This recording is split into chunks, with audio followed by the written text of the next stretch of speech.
it was always dangerous working in Colombia or any foreign country for that matter.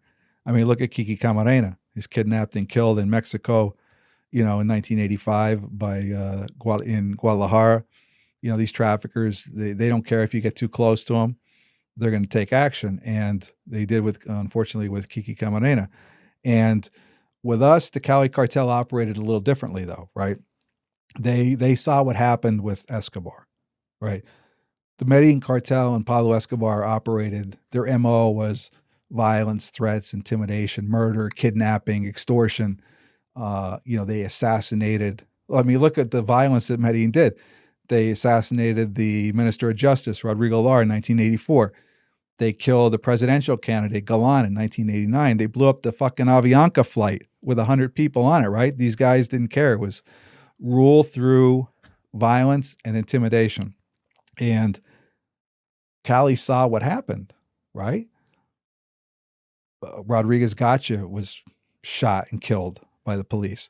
Escobar was hunted down like a dog and killed on the rooftop barefoot, right? Cali wanted no part of that. They were like, hey, far better for us to bribe the people that we want, right? Their weapon of choice was the bribe, not violence. Buy everybody, pay everybody off, we get what we want. We're not going to use violence. They're not going to hunt us down like they did with Pablo. That was how they operated. That was their MO. But we were routinely followed when we were in Colombia, Dave and I, by the cartel, by their intelligence infrastructure, which was known as the Cali KGB, by corrupt officials, by taxi drivers who worked for the cartel. They wanted to know what the DEA's movements were. They wanted to try to identify our assets was the big thing, because they didn't want to go after a DEA agent because that would bring too much heat onto them, right? And they saw what happened in Panama with Noriega in 1989.